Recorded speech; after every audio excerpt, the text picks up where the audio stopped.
জয় নিতাই, জয় গৌর, জয় শ্রী গুরুদেব। আজকে পাঠের আলোচ্য বিষয় চরিসুধা গ্রন্থ হইতে প্রথম খণ্ডের আমাদের দাদামশাইয়ের শ্রী গুরুদেবের উপদেশ, নবশিষ্যের নব ভাবোদয় ও শ্রী গুরুদেবের নিকট আদেশপ্রাপ্ত, এটি আজ পাঠ করা হবে। তো চলুন। ভজনিতাই গৌর রাধে শ্যাম। জপ হরে কৃষ্ণ হরে রাম, ভজনিতাই গৌর রাধে শ্যাম। জপ হরে কৃষ্ণ হরে রাম, ভজনিতাই গৌর রাধে শ্যাম। জপ হরে কৃষ্ণ হরে রাম। জয় নিতাই, জয় গৌর, জয় শ্রী গুরুদেব। প্রথমে শ্রী গুরুদেবের উপদেশ। গুরুদেব বলিলেন, বাবা, স্থির হও, প্রাপ্ত বস্তু হৃদয়ে ধারণ করো, একাগ্রতে নিতাইকে ডাকো, আনন্দ পাইবে। শিষ্য: প্রভু, আমি বৃথারসে মগ্ন হইয়া এতকাল কাটাইয়াছি, কি রূপে নিতাইচাঁদের কৃপা পাইব? যখন কৃপা করিয়া চরণে স্থান দিয়েছেন, তখন বিশেষভাবে পথ প্রদর্শন না করাইলে এই অন্ধের গতি কি হইবে বাবা, একটু বলবেন? গুরুদেব: নিন্দা শূন্য হৃদয়ে নম্রভাব মনুষ্য, পশু পাখি, কীটপতঙ্গ সকলকে প্রণাম ও বন্দনা করিবে। জগতে দৃশ্যাদৃশ্য যাবতীয় পদার্থকে কৃষ্ণের প্রকাশ জানিবে। নিজেকে তৃণলয় হইতে নিচ মনে করিয়া সর্বসাধারণ জীবকে উচ্চ জ্ঞানে সম্মান করিবে। জীবে দয়া, নামে রুচি এবং বৈষ্ণব সেবাই প্রধান ধর্ম মনে করিয়া আচরণ করিতে হইবে। শিষ্য: প্রভু, মনে একটু সন্দেহ উপস্থিত হইল, অনুমতি করিলে দাস বলিতে পারে। গুরুদেব: বাবা, স্বচ্ছন্দে প্রাণ খুলিয়া বলো। যে যে বিষয়ে সন্দেহ থাকে আমাকে জিজ্ঞাসা করিতে কুণ্ঠিত হইবার কোনো কারণও নাই। শিষ্য: আজ্ঞে। আপনি আদেশ করিলেন যে জগতে সর্বসাধারণ জীব ও বস্তু হইতে আপনাকে হীন মনে করিতে হইবে। আবার বলা হইল জীবে দয়া। হীন হইয়া উত্তম বস্তুর প্রতি কিরূপ দয়া সম্ভব বুঝতে পারিলাম না। গুরুদেব: বেশ সুন্দর কথা বলিছ, তবে শোনো। সাধারণত দয়া শব্দের আমরা যাহা বুঝি, সেটি তুমি যাহা বলিয়াছ উত্তম না হইলে হয় না, সে ঠিক কথা। তবে মহাপ্রভুর বাক্য সে উদ্দেশ্যে নহে, কারণ তিনি বলেছেন, তৃণাদপি শুনিছেন তররীর সহিষ্ণুতা, অমানিনা মানদেন কীর্তনিয়া সদা হরি, জীবে দয়া, নামে রুচি, বৈষ্ণব সেবা, ইহা বই ধর্ম নাহি শুনি সনাতন। এটি সনাতন প্রভুকে বলেছেন। এই দুইটি বাক্য শ্রী মহাপ্রভু শ্রীমুখের। নিজে কাজেই এমুখ দয়া, এই মুখে দুই কথা অর্থাৎ ঘটিলেও দোষ নেই। এই জীবের দয়া ধনীর অর্থাদিদান ও রাজার নিগুণ্যার ন্যায় হয়। এ দয়া পরদুঃখে কাতর হইয়া ভগবানের নিকট প্রার্থনা, পিতামাতা ও গুরুদেবের প্রীতি বা বিপদগ্রস্ত হইলে সন্তান অথবা শিষ্যে তাহাদের আরোগ্য লাভের জন্য ভগবানের নিকট যে প্রার্থনা করিয়া থাকে, তাহাতে কি সন্তান বা শিষ্যের নিজের প্রতি প্রাধান্য বুদ্ধি ভাসে? তোমাকে যদি কেহ একটি ভালো বস্তু দেয় এবং তুমি সেই বস্তু যদি তোমার গুরুবর্গকে কিঞ্চিৎ বণ্টন করিয়া দাও, তাহাতে কি তাহাদের গুরুত্বের হানি হইয়া তোমাকে গুরুত্ব কিঞ্চিৎ বণ্টন হইবে? কখনোই নয়। নিতাইচাঁদ কৃপা করিয়া যদি তোমাকে নাম মন্ত্র বা নানা প্রকার সাধুপ্রদেশ প্রদান করেন এবং তুমি যদি সেই সকল অপর কাহকে প্রদান করো, তবে তাহাতে কি তোমার তাতৃত্বজ্ঞান জন্মিবে? দান শব্দের অর্থ নিজস্বত্ব ধ্বংসপূর্বক পরস্বত্ব উপস্থিত বা উৎপত্তি। বলো, এই নাম মন্ত্র বা সাধুপ্রদেশ দাতা তুমি হইলে কি? দানের দিন হইতেই তোমার সেই নামমন্ত্র সত্য উচ্ছেদ হইল কি? আমার মতে ইহাকে দান না বলিয়া গ্রহণ বলাই উচিত। দয়া করা না বলিয়া দয়া গ্রহণ করা বলাই প্রয়োজন। কারণ মনে করো, কোনো ব্যক্তি বিষয়তাপে তাপিত হইয়া তোমার নিকট উপস্থিত হইলে তুমি তাহার দুঃখের দুঃখিত হইয়া ভগবানকে জানাইলে বা তাহাকে দুটি সুপদেশ দিলে, এই ভগবান ডাকার পর বা ভগবত আলোচনা করার পর গুরু সেই বিষয়টি ব্যক্তি হইল নাকি? সেই সময় যদি সেই তাপিত ব্যক্তি তোমার নিকট না আসিত, তবে তুমি ওই সময় ঐরূপ সদালাপ বা ভগবানের নাম করিতে কি? করিতে তো না। এই দয়া ক্রিয়া শারীরিক নহে, এটি মানসিক। মনে করো, এক ব্যক্তি তোমার নিকট মন্ত্র গ্রহণ করিতে আসিল। তুমি তাহাকে মন্ত্র প্রদান করিবা মাত্রই সে তোমাকে মন প্রাণ সমর্পণ করিল। তুমিও তাহার উপাস্য স্থানীয় হইয়া পড়িলে। সেই সময় তোমার তাহাতে কি মনে করা উচিত?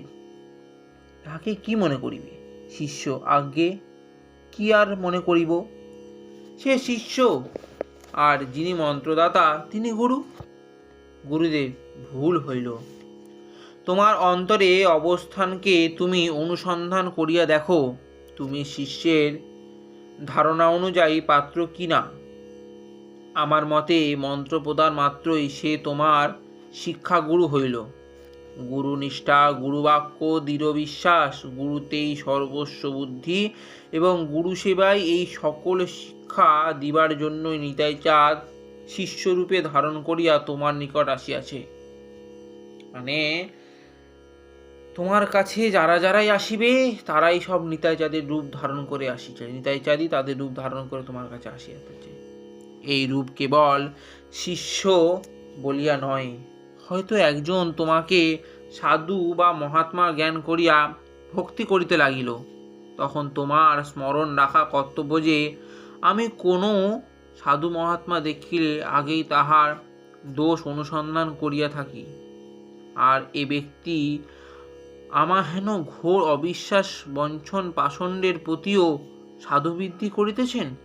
অতএব এই ব্যক্তি তো প্রকৃতই অদোষ রসী, এই প্রকৃত সাধু, এতই আমার শিক্ষাগুরু। এইরূপে পশু পাখি কীটপতঙ্গাদি গুণ অনুসন্ধান করিয়া তাহাদের নিকট হইতেই নিজের হীনতা প্রতিপন্নতা করিতে হইবে। তাই শাস্ত্র বলিতেছেন, তথাপি গুরুধর্ম গৌরবর্জিত চিত্ত।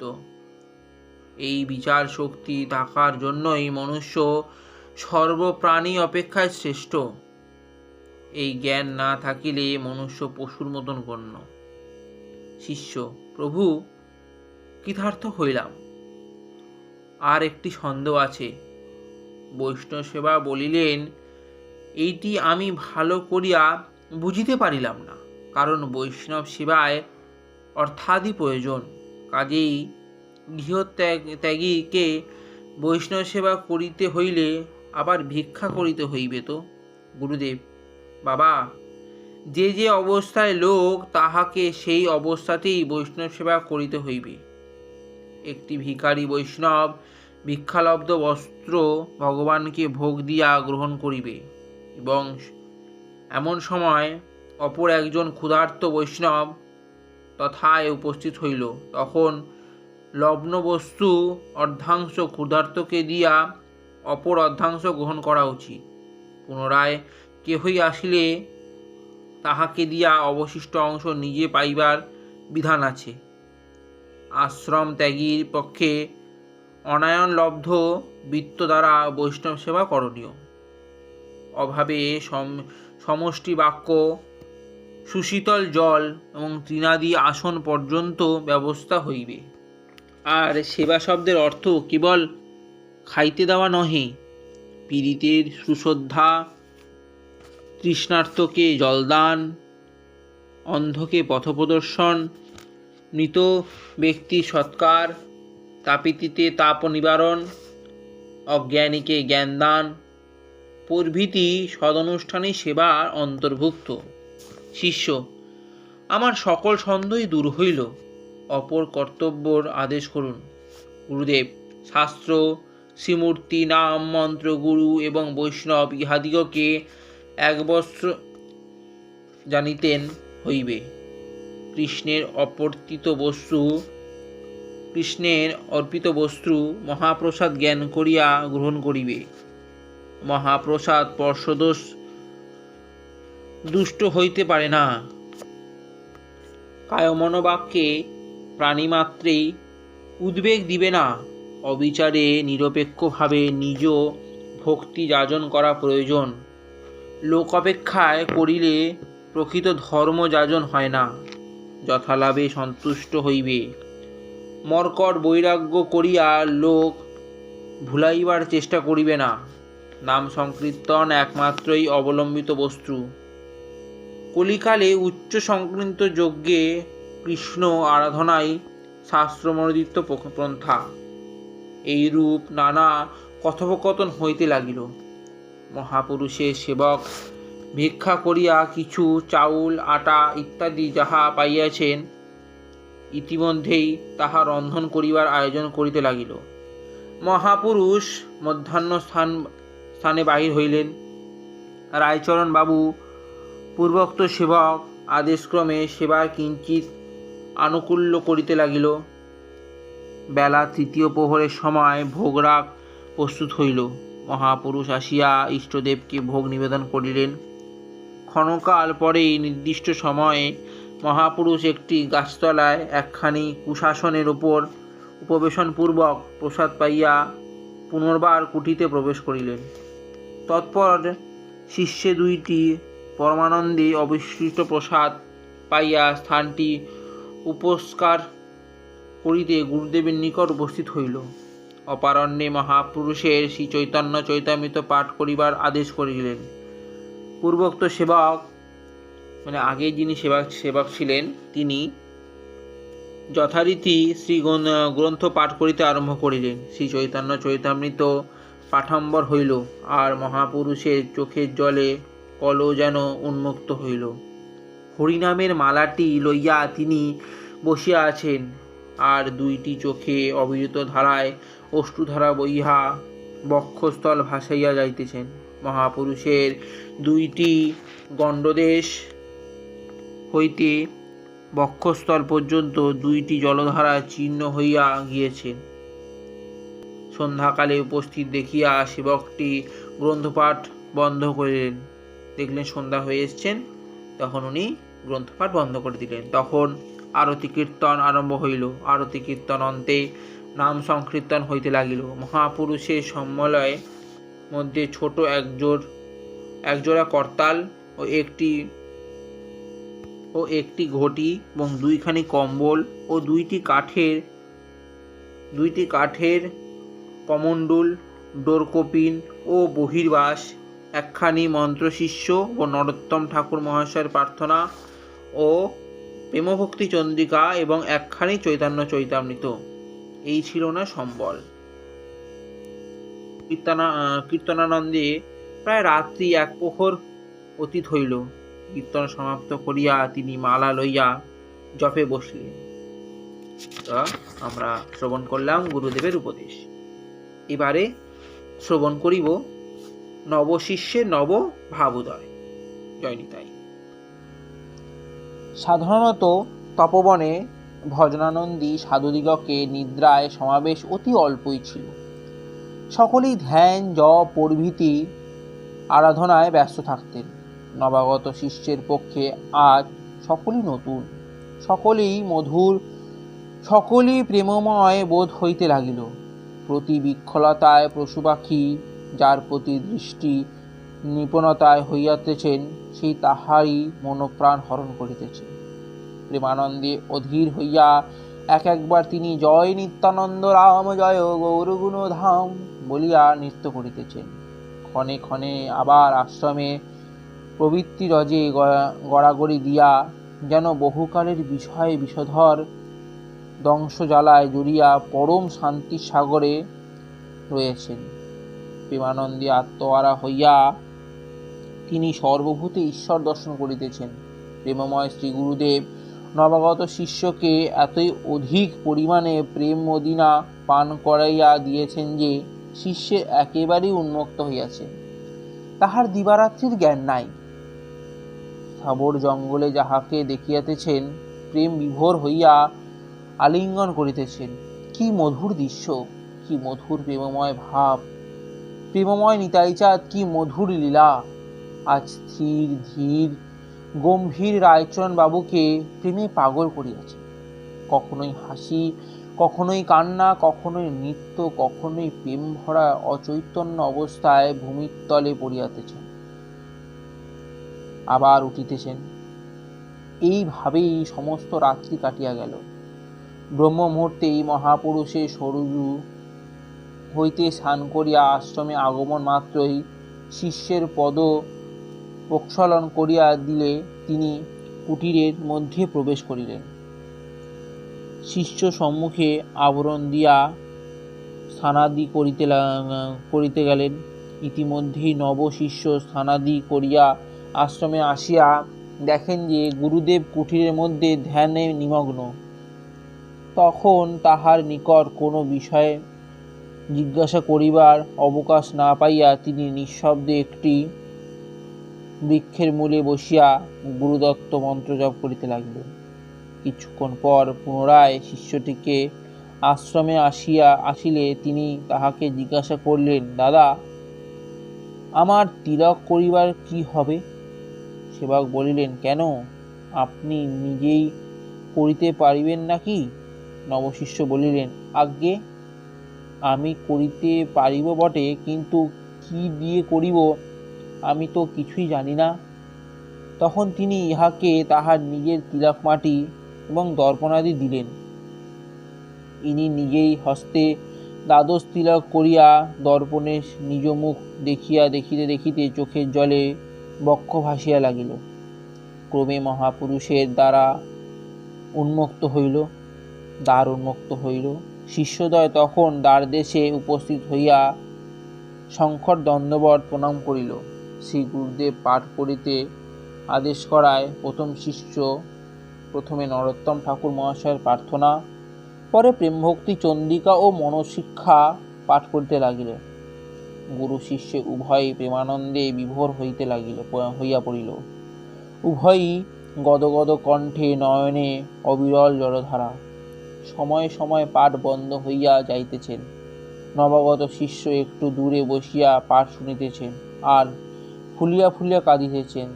তাহারও নয়নজল বক্ষে ভাসিয়া যাইতেছে।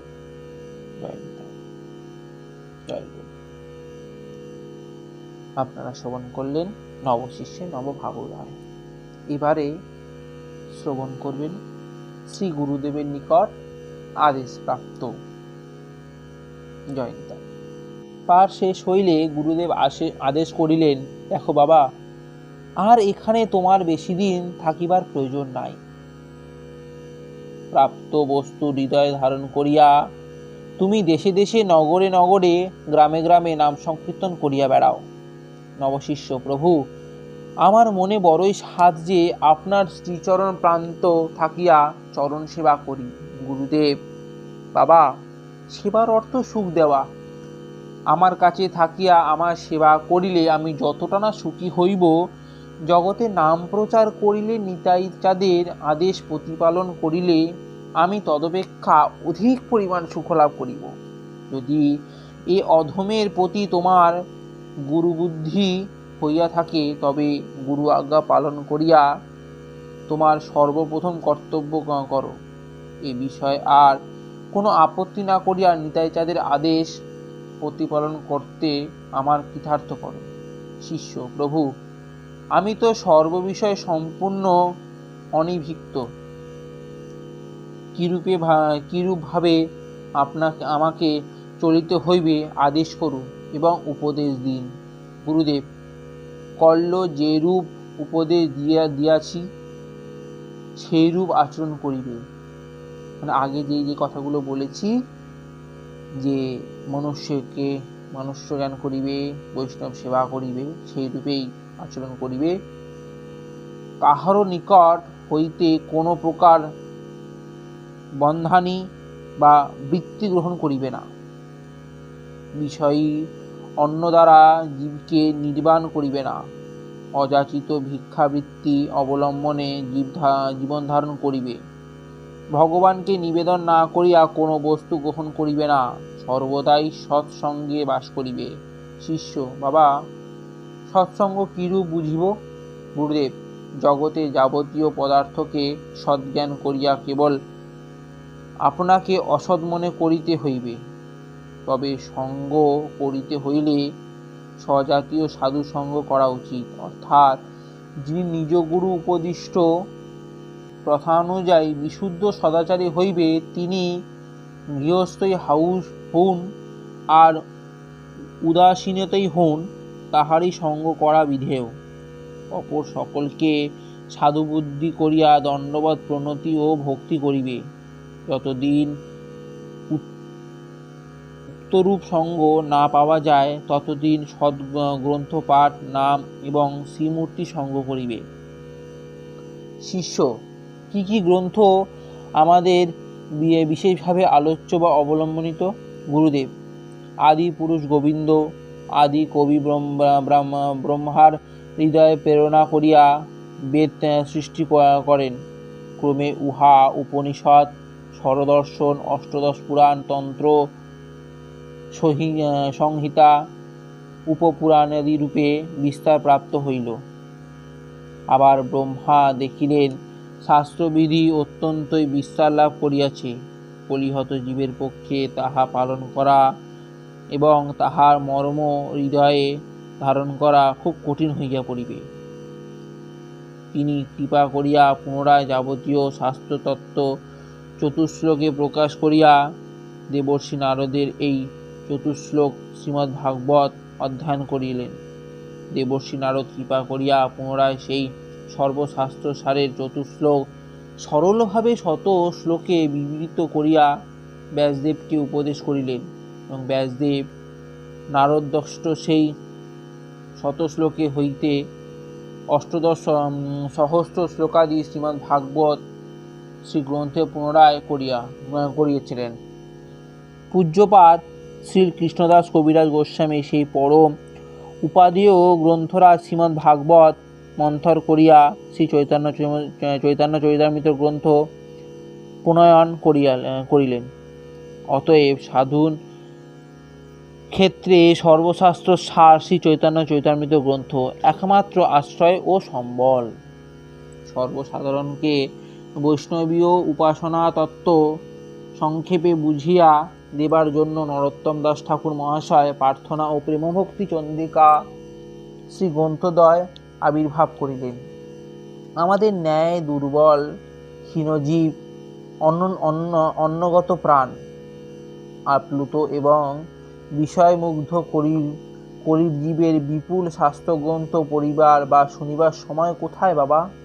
অতএব সর্বশাস্ত্রের সার শ্রী কবিরাজ গোস্বামী পাদের শ্রী চৈতন্য চরিতামৃত এবং ঠাকুর মহাশয়ের প্রার্থনা ও প্রেমভক্তি চন্দ্রিকা ও মনশিক্ষা পাঠ করিবে।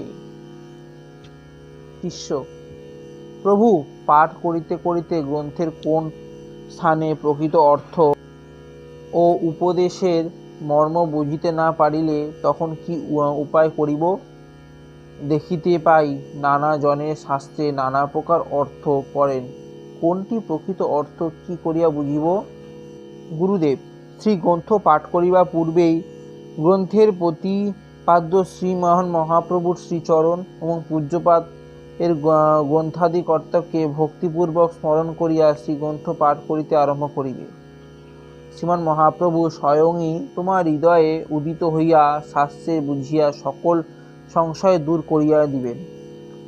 এই রূপ উপদেশ দিয়া মহাপুরুষ মধ্যাহ্নকৃত্য করিতে গেলেন। অপর শিষ্যকে ভিক্ষায় যাইবে। এই সময় রায়চরণ বাবু তাহাকে বলিলেন, দাদা, অনুমতি হয় তো আমি আপনার সঙ্গে যাই, আমার বড় ইচ্ছা হইতেছে। তিনি তিনি বলিলেন, না ভাই, তুমি আশ্রমে থাকো, বড়ই রৌদ্র, তোমার কষ্ট হইবে। নবশিষ্য হৃদয় তখন নবানুরাগে পরিপূর্ণ, তিনি কিছুতেই বাধা মানিলেন না। উভয় একসঙ্গে নাম করিতে করিতে ভিক্ষায় বাহির হইলেন এবং প্রয়োজন মতন ভিক্ষা সংগ্রহ হইবা মাত্রই তাহার আশ্রমে আসিয়ালেন এবং আসিবার সময় দুই একজন ভিক্ষা দিতে আসিলেন। তাহারা বলিলেন, বাবা, আজ আমাদের প্রয়োজন মতন ভিক্ষা সংগ্রহ হইয়া গিয়েছে, অন্যদিন দিবেন। আশ্রমে আসিয়া উভয়ই ভোগের উদ্দেশ্যে করিতে লাগিলেন এবং বেলা তৃতীয় প্রহরে সময় ঠাকুরের ভোগ প্রস্তুত হইল এবং গুরুদেব ঠাকুরের ভোগ দিয়া প্রসাদ গ্রহণ করিলেন এবং উভয় শিষ্য তাহার অধরামৃত গ্রহণ করিয়া কৃতার্থ হইলেন এবং পরে স্থানাদি উপস্কার করিয়া পূর্বেই মহাপুরুষের আদেশ যথারীতি গ্রন্থ পাঠ করিতে আরম্ভ করিলেন এবং সায়ংকালে পর্যন্ত পাঠ হইল। তৎপরে আরতি কীর্তন এবং নাম সংকীর্তনে রাত্রি আন্দাজ 1 প্রহর অধিক গত হইলে মহাপুরুষ মালা জপ করিতে বসিলেন। রায়চরণবাবু মালা জপের কথা জিজ্ঞাসা করায় গুরুদেব বলিলেন, তুমি শ্রী নবদ্বীপ ধামে যাও, সময় মতন শ্রী মহাপ্রভু তোমাকে জপের মালা মিলাইয়া দিবেন। বাজার হইতে মালা কিনিবার কোনো দরকার নাই। কেহই যাচিয়া যখন তোমাকে মালা দিবেন তখন তুমি জপ করিও, উচ্চস্বরে কীর্তন করিও, ইহাতে জপ হইতেই অধিক ফল লাভ হইবে। জয় নিতাই, জয় গৌর, জয় শ্রী গুরুদেব। আজকে শ্রবণ করলেন গুরুদেবের উপদেশ, নবশিষ্যের নবভাবোদয় ও গুরুদেবের নিকট আদেশ প্রাপ্তি। ভজনিতাই গৌর আদেশ শ্যাম, জপ হরে কৃষ্ণ হরে রাম। জয় নিতাই।